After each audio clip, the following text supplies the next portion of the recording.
अगर मैं कहूं कि सरकारी दस्तावेजों के हिसाब से बिना किसी दीवार वाला एक खुला शेड, वो एक पूरी बिल्डिंग है, लेकिन एक ही छत के नीचे रहने वाले दो सगे भाई एक परिवार नहीं है, तो शायद लगेगा कि मैं कोई मजाक कर रहा हूं। बिल्कुल, और सुनने में ये मजाक लग सकता है, लेकिन दुनिया की सबसे बड़ी प्रशासनिक कवायद यानी भारत की जनगणना के ब्लूप्रिंट में असलियत हमारी आम समझ से एकदम उलट ही है। हाँ, और मतलब ये कोई छोटी मोटी बात नहीं है ना? हम अक्सर बस यही सोचते हैं कि जनगणना का मतलब है घर घर जाना, लोगों की गिनती करना और बस कागजों के बंडल जमा कर लेना। सही कहा, पर आज हम जिस दस्तावेज पर इतनी गहराई से चर्चा कर रहे हैं, जिसे द प्रगणक ब्लूप्रिंट या द इन्यूमरेटर ब्लूप्रिंट कहते हैं, वो दरअसल इस पूरे देश को कागज पर उकेरने की एक तरह की मास्टर गाइड है। एक मास्टर विजुअल गाइड। जी, इसका मेन मकसद ही यही है कि उन लाखों कर्मचारियों की गलतियों को जीरो किया जाए जो जमीन पर उतरकर ये सारा डेटा इकट्ठा करते हैं। बिल्कुल, और देखिए ये डेटा कोई मामूली रजिस्टर तो है नहीं, ये वो कच्चा माल है जिससे कह सकते हैं कि आने वाले 10 सालों तक देश का भविष्य तय होता है। एकदम सही बात है। मतलब पानी की पाइपलाइन कहाँ बिछेगी, नए स्कूल कहाँ खुलेंगे, या फिर चुनाव के लिए जो सीटों का बंटवारा होता है ना, वो कैसे होगा, ये सब कुछ इसी जमीनी गिनती पर टिका है। हाँ, और इसीलिए आज हम उन नियमों को डिकोड करेंगे जो एक आम इंसान की समझ को पूरी तरह चुनौती देते हैं। बिल्कुल। तो चलिए सबसे पहले तो यही समझते हैं कि 1 अरब से ज्यादा आबादी वाले इस विशाल देश में गिनती शुरू करने का सिरा आखिर मिलता कहाँ से है? मतलब इतनी बड़ी पजल शुरू कहाँ से होती है? देखिए, इतने बड़े काम को कोई भी एक साथ नहीं देख सकता। इसे सुलझाने के लिए विभाजन का सिद्धांत इस्तेमाल होता है। अच्छा, विभाजन। हाँ, मतलब देश को राज्यों में, राज्यों को जिलों में, फिर तहसीलों और वार्डों में बांटा जाता है। लेकिन जमीन पर जो कर्मचारी काम करता है, जिसे हम प्रगणक या एन्यूमरेटर कहते हैं, उसकी दुनिया सिर्फ एक बहुत ही छोटे से हिस्से तक सीमित होती है। तो वो छोटा हिस्सा क्या कहलाता है? उसे हाउस लिस्टिंग ब्लॉक कहते हैं, या शॉर्ट में HLB। HLB यानी ये उस कर्मचारी का अपना एक तय किया हुआ कार्यक्षेत्र है, जहां की पूरी जिम्मेदारी सिर्फ उसकी होती है। बिल्कुल, और आज की डिजिटल तकनीक में क्या होता है कि प्रगणक को इस HLB का एक बहुत ही सटीक डिजिटल नक्शा उसके डिवाइस पर मिल जाता है। अरे वाह, डिजिटल नक्शा। हाँ, और यहीं से सबसे पहला और कह सकते हैं कि सबसे कड़ा नियम लागू होता है। वो क्या है? 100% कवरेज का नियम। मतलब गिनती शुरू करने से पहले उस कर्मचारी को अपने सुपरवाइजर के साथ उस पूरे इलाके का पैदल दौरा करना ही होता है। ये एकदम अनिवार्य है। अच्छा, मतलब सिर्फ नक्शा देखकर काम नहीं चलेगा, पैदल चलना होगा। बिल्कुल, और नियम ये है कि उस ब्लॉक की सरहद के अंदर आने वाला एक भी ढांचा, चाहे वो किसी नाले के किनारे बनी कोई छोटी सी झोपड़ी ही क्यों ना हो, वो किसी भी कीमत पर छूटनी नहीं चाहिए। यहां मैं थोड़ा रुकना चाहूंगा। मतलब मान लेते हैं कि एक बहुत बड़ा ब्लॉक है और उसमें दूर कहीं जंगल के किनारे या किसी पहाड़ी पर एक छोटी सी टूटी फूटी झोपड़ी किसी की नजर से बच गई। तो मेरा सवाल यह है कि क्या सच में एक दूर दराज की झोपड़ी के छूटने से राष्ट्रीय स्तर की करोड़ों की प्लानिंग पर कोई असर पड़ सकता है? देखिए, ऊपरी तौर पर देखने से ये बहुत ही मामूली सी चूक लग सकती है, लेकिन इसे महज एक झोपड़ी मत मानिए।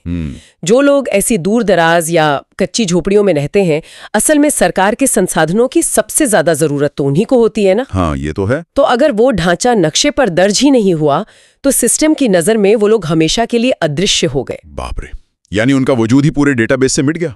ठीक ऐसा ही होता है जब उस इलाके में मान लीजिए बिजली के कनेक्शंस देने हो, पीने के पानी की लाइन बिछानी हो, या पास में एक नया स्वास्थ्य केंद्र खोलने की योजना बन रही हो, तो उस झोपड़ी में रहने वाले परिवार की जरूरत को गिना ही नहीं जाएगा। क्योंकि वो तो कागज पर है ही नहीं। बिल्कुल, तो एक छोटी सी झोपड़ी का छूटना सिर्फ एक आंकड़ा कम होना नहीं है, ये किसी नागरिक को अब उसके बुनियादी हक से वंचित कर देना है। सही बात है। इसीलिए 100% कवरेज पर इतना ज्यादा जोर दिया जाता है, क्योंकि एक छूटा हुआ कोना भी संसाधनों के पूरे न्याय संगत बंटवारे को बिगाड़ सकता है।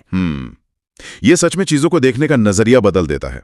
मतलब ये पजल का वो टुकड़ा है जिसके बिना तस्वीर कभी पूरी नहीं हो सकती। एकदम सही उपमा दी है। तो चलिए, ये पक्का हो गया कि जमीन पर मौजूद हर भौतिक चीज रिकॉर्ड में आनी ही चाहिए।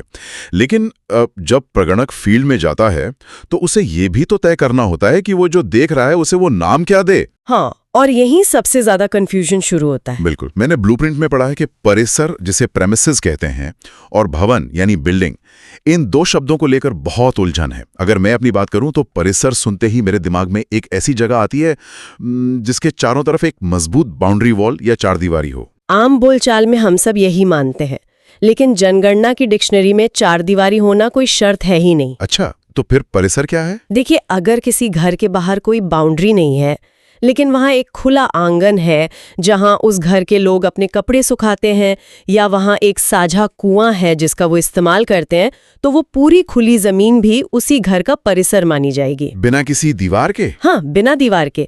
यहाँ तक कि अगर किसी ने बस पेड़ों की या कटीली झाड़ियों की एक प्राकृतिक बाड़ लगाकर अपनी सीमा तय कर ली है, तो उसे भी जनगणना में एक पूर्ण परिसर मान लिया जाता है। अरे, ये तो बड़ा ही लचीला नियम है।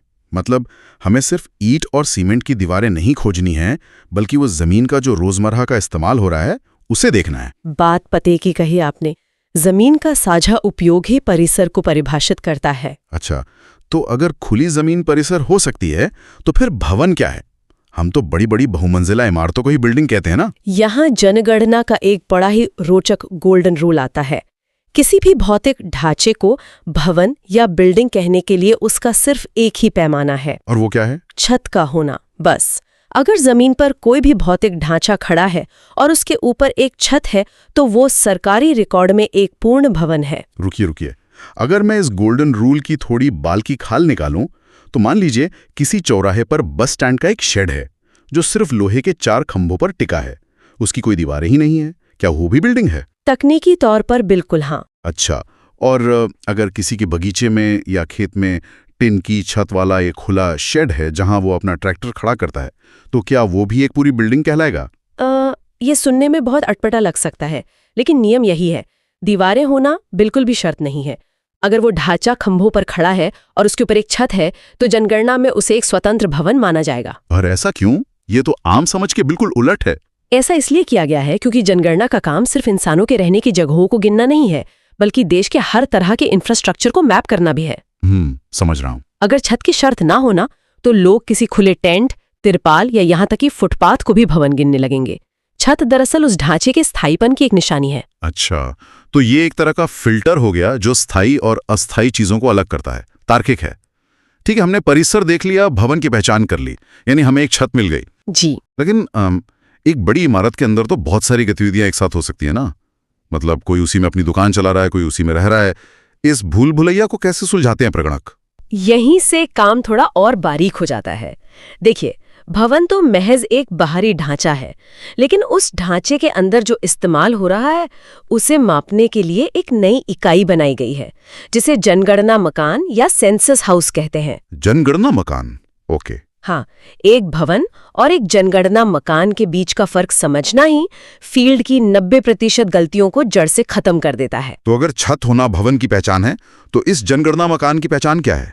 मतलब प्रगणक को कैसे पता चलेगा कि एक ढांचे के अंदर कितने मकान हैं? इसका भी एक गोल्डन रूल है और वो बहुत ही स्पष्ट है। अलग मुख्य प्रवेश द्वार या मेन एंट्रेंस। अलग दरवाजा? बिल्कुल। मान लीजिए एक बहुत बड़ा भवन है जिसकी एक साझा छत है।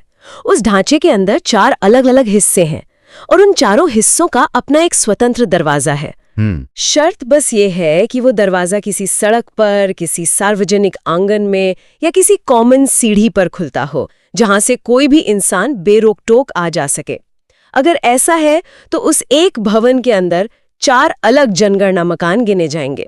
लेकिन जरा सोचिए, ये नियम तो जो बड़े शहरों की हाउसिंग सोसाइटियां होती हैं वहां पूरी तरह फेल हो जाएगा। वो कैसे? मतलब वहां तो एक ही बड़े टावर में 100 फ्लाइट होते हैं। आपके नियम के हिसाब से टावर एक भवन हुआ और उसके अंदर 100 अलग अलग जनगणना मकान हो गए। हाँ, बिल्कुल। लेकिन फिर नगर निगम के रिकॉर्ड और प्रॉपर्टी टैक्स का डेटा से ये नई गिनती मैच कैसे करेगी? वहां तो शायद वो अलग अलग बिल्डिंग्स हों। ये बहुत ही वाजिब सवाल है और इसी प्रशासनिक टकराव को टालने के लिए एक अपवाद रखा गया है जिसे म्यूनिसिपैलिटी का अपवाद या म्यूनिसिपैलिटी एक्सेप्शन कहते हैं। अच्छा, ये क्या होता है? अगर किसी स्थानीय नगर निगम ने कागजों पर पहले से ही उस टावर के 100 फ्लैट्स को 100 अलग अलग बिल्डिंग्स का दर्जा दे रखा है और हर एक का अलग प्रॉपर्टी टैक्स नंबर है, तो प्रगणक भी उन्हें 100 अलग अलग भवन ही मानेगा। ओहो, ऐसे में तो प्रगणक को अपने ही नियम दरकिनार करने पड़ते होंगे। एक तरह से हाँ, सरकारी रिकॉर्ड में एक रूपता बनाए रखने के लिए ऐसा करना जरूरी है। ये एक बहुत ही व्यावहारिक समाधान है। अगर जनगणना का डेटा नगर निगम के डेटा से मेल नहीं खाएगा तो भविष्य में नीतियां बनाने में, टैक्स वसूलने में बड़ी परेशानी खड़ी हो जाएगी। ये तो बहुत ही स्मार्ट सिस्टम है। अच्छा, मुझे एक चीज और खटक रही है। जब ये कर्मचारी फील्ड में जाते हैं और दरवाजों पर नंबर लिखते हैं तो मैंने अक्सर देखा है कि कुछ दरवाजों पर बड़े अजीब से नंबर होते हैं। अजीब से? जैसे 101 या फिर कभी-कभी ब्रैकेट में लिखा होता है 102, 3। अब जमीन पर तो उनके पास कोई कंप्यूटर होता नहीं है, सिर्फ चौक और पेंट से ये कौन सा डेटाबेस मैनेज होगा? ये दरअसल एक बहुत ही साइंटिफिक वर्जन कंट्रोल सिस्टम है। वर्जन कंट्रोल चौक से? हाँ, देखिए कल्पना कीजिए एक कर्मचारी एक गली में गिनती कर रहा है। उसने एक बिल्डिंग को नंबर 10 दिया और अगली बिल्डिंग को 11 दे दिया। ठीक है। अब कुछ दिनों बाद जब वो क्रॉस चेक करने आता है तो उसे 10 और 11 के बीच एक नई बनी हुई छोटी सी दुकान दिखती है जो पहले नक्शे में नहीं थी। अब वो इसे क्या नंबर दे? अगर वो उसे 11 देगा तो आगे के सारे नंबर शिफ्ट करने पड़ेंगे। पूरे मोहल्ले की नंबरिंग ही खराब हो जाएगी। बिल्कुल। इसी तबाही को रोकने के लिए वो एक स्लैश का इस्तेमाल करता है। वो इस नए ढांचे को 10-1 नंबर दे देगा। हाँ। इसका सीधा सा मतलब है कि ये 10 और 11 के बीच की एक नई एंट्री है। और वो ब्रैकेट वाला मामला क्या है? हाँ, जो ब्रैकेट वाली बात है, जैसे 10-2-3, उसका रहस्य ये है कि उस बिल्डिंग का मेन नंबर 10-2 है और ब्रैकेट के 3 का मतलब है कि उस बिल्डिंग के अंदर 3 अलग-अलग जनगणना मकान मौजूद हैं। कमाल है यार।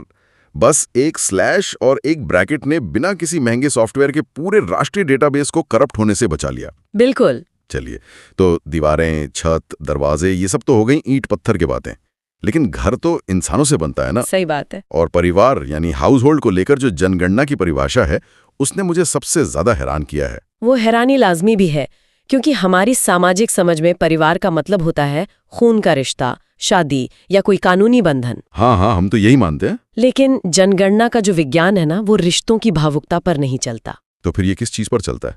ये चलता है चूल्हे पर। चूल्हे पर? हाँ, जनगणना में परिवार को पहचानने का सिर्फ एक ही गोल्डन रूल है, एक साझा रसोई या कॉमन किचन। मतलब सिर्फ रसोई? बिल्कुल।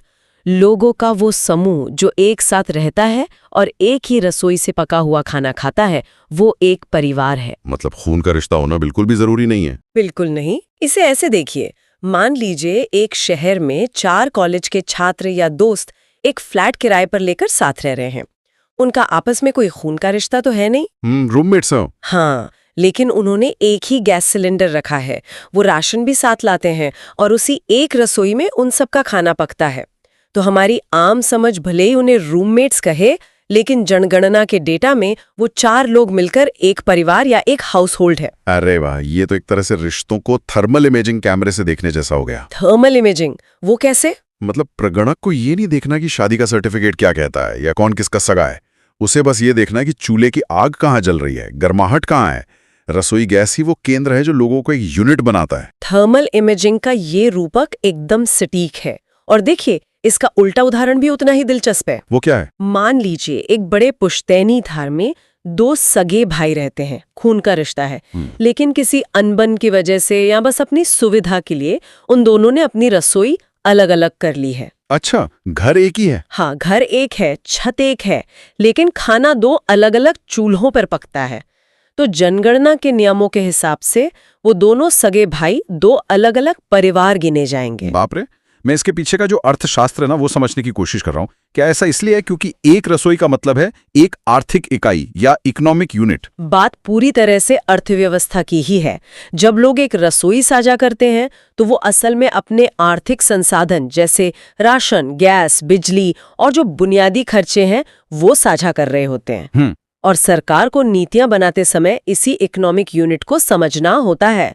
अगर सरकार को ये तय करना है कि उज्ज्वला योजना के तहत कितने गैस सिलेंडर बांटने हैं या कितने नए राशन कार्ड बनेंगे, तो उसे रिश्तों से ज्यादा इस बात से मतलब है कि देश में कितने स्वतंत्र चूल्हे काम कर रहे हैं। अब मुझे ये सब बहुत लॉजिकल लग रहा है। मतलब जिसे हम महज लोगों की गिनती समझ रहे थे, वो असल में देश के रिसोर्स कंजम्पशन का एक बहुत गहरा अध्ययन है। बिल्कुल सही। लेकिन ये सारी बातें कागज पर तो बहुत साफ सुथरी लगती हैं। जब वो कर्मचारी किसी दूर दराज के गांव में या बहुत भीड़ भाड़ वाले इलाके में जाता है तो ये सीधे सीधे नियम तो हर जगह लागू नहीं होते होंगे ना? हाँ, जमीन पर हालात बहुत पेचीदा होते हैं। इसीलिए प्रगणकों को कुछ खास एज केसेस या जो उलझे हुए मामले होते हैं उनसे निपटने के लिए पहले से तैयार किया जाता है। वे उदाहरण देकर समझाएंगी? जैसे भारतीय गांवों का एक बहुत ही आम नजारा ले लीजिए। गांव में अक्सर आप देखेंगे कि सोने की झोपड़ी अलग होती है। हाँ। फिर थोड़ा दूर आंगन में एक रसोई की झोपड़ी अलग से बनी होती है और एक तरफ मवेशी बांधने या अनाज रखने की कोठरी होती है। बिल्कुल ऐसा ही होता है। अब नियम के हिसाब से क्योंकि इनकी 3 अलग अलग छतें हैं और ये अलग अलग खड़े हैं, तो उन्हें तो 3 अलग अलग भवन गिना जाना चाहिए ना। देखने में ये 3 अलग ढांचे जरूर हैं, लेकिन यहाँ एक और सिद्धांत काम आता है जिसे सिंगल यूज प्रिंसिपल या एकल उपयोग नियम कहते हैं। अच्छा, ये क्या कहता है? प्रगणक ये देखता है कि ये तीनों अलग अलग ढांचे दरअसल एक ही परिवार की रोजमर्रा की जिंदगी का हिस्सा हैं। इनका कोई अलग अलग इस्तेमाल तो है नहीं, इसलिए वो अपनी समझदारी दिखाते हुए इन सबको मिलाकर एक ही यूनिट यानी एक ही मकान मानता है। सही है। तो ये तो गांव की बात हुई। शहरों में तो आपको पता ही है, जगह की बहुत मारामारी होती है। वहां कैसे मामले फंसते हैं? शहरों में एक बड़ा ही उलझा हुआ मामला आता है सर्वेंट क्वार्टर का। Servant quarter? हाँ, मान लीजिए एक बहुत आलीशान बंगला है। उस बंगले की एक ही विशाल छत है, लेकिन उसी मुख्य छत के नीचे पीछे की तरफ नौकरों के रहने का क्वार्टर बना हुआ है। अब चूंकि छत एक है तो ये पूरा भवन तो एक ही हुआ। भवन एक है, लेकिन मकान कितने हैं? याद है हमने अलग दरवाजे के नियम की बात की थी? हाँ, मेन एंट्रेंस। वो एक अलग जनगणना मकान बन गया। ओहो, और अगर परिवार की बात करें तो? परिवार भी अलग ही होगा, क्योंकि चूल्हा अलग है। एकदम सही पकड़े हैं, क्योंकि वो नौकर या उसका परिवार बंगले के मालिक की रसोई में खाना नहीं खाता। उनके उस छोटे से क्वार्टर में उनकी अपनी एक अलग रसोई होती है, अलग चूल्हा, मतलब अलग परिवार। इसलिए एक ही बंगले के अंदर मालिक का एक अलग परिवार दर्ज होगा और सर्वेंट क्वार्टर का एक अलग परिवार दर्ज होगा। ये सारी उलझनें सुलझाते हुए प्रगणक को एक पूरे इलाके को नापना होता है। ये तो बहुत ही मुश्किल काम है। बिल्कुल है। अच्छा, एक आखिरी चीज जी। जो मैं समझना चाहता हूँ, वो ये कैसे पक्का करता है कि वो इन टेढ़ी मेढ़ी गलियों में गोल गोल ना घूमे और कोई घर ना छूटे? मतलब क्या वो अपनी मर्जी से कहीं से भी काम शुरू कर सकता है? अरे नहीं, ऐसा करना तो डेटा के लिए किसी बुरे सपने जैसा होगा। तो फिर इसके लिए नेविगेशन का एक बहुत ही सख्त एल्गोरिदम होता है। इसे जिगजैग सिस्टम कहते हैं। Zigzag system. हाँ। नियम यह है कि प्रगणक को हमेशा अपने ब्लॉक के नॉर्थ वेस्ट यानी उत्तर पश्चिम कोने से ही गिनती शुरू करनी होती है। उत्तर पश्चिम ही क्यों? मतलब किसी और दिशा से क्यों नहीं? क्योंकि नॉर्थ वेस्ट पूरी दुनिया में कार्टोग्राफी या मैप मेकिंग का एक मानक शुरुआती बिंदु है, एक स्टैंडर्ड है। ये पूरे सिस्टम में एक रूपता लाता है। अच्छा। और जब वो यहाँ से शुरू करता है तो उसे एक सांप की तरह जिग-जैग पैटर्न में आगे बढ़ना होता है। मतलब एक गली पूरी की, फिर यू टर्न लिया और दूसरी गली में घुसे, फिर तीसरी। तो ये सिर्फ पैदल चलने का तरीका नहीं है, ये जो ह्यूमन एरर होती है उसे खत्म करने का एक तरीका है। एकदम सही। अगर वो सीधे सीधे चलेगा या गोल गोल घूमेगा तो इंसानी दिमाग की जो स्थानिक स्मृति होती है ना, वो उसे धोखा दे सकती है। जिग-जैग पैटर्न ये पक्का करता है कि जो इलाका एक बार पीछे छूट गया है, आप भूलवश वापस वहां नहीं जा रहे। अगर हम आज की इस पूरी चर्चा का एक सार निकालें तो ये एक बहुत ही खूबसूरत स्ट्रक्चर के अंदर स्ट्रक्चर का मॉडल लगता है। हाँ, इसे एक मास्टर फील्ड मैट्रिक्स की तरह ऐसे देखा जा सकता है कि सबसे पहले हमें मिलता है एक बड़ा भवन जिसकी पहचान एक छत से होती है। बिल्कुल। उस भवन के अंदर हो सकते हैं कई जनगणना मकान जिनकी पहचान उनके अलग प्रवेश द्वार से होती है। और उन दरवाजों के अंदर बसते हैं कई परिवार जो आपस में एक चूल्हे या साझा रसोई से जुड़े होते हैं। और हर परत का अपना एक सख्त नियम है। और देखिए, इन नियमों की सख्ती ही वो चीज है जो इस देश की एकदम सटीक तस्वीर बनाती है।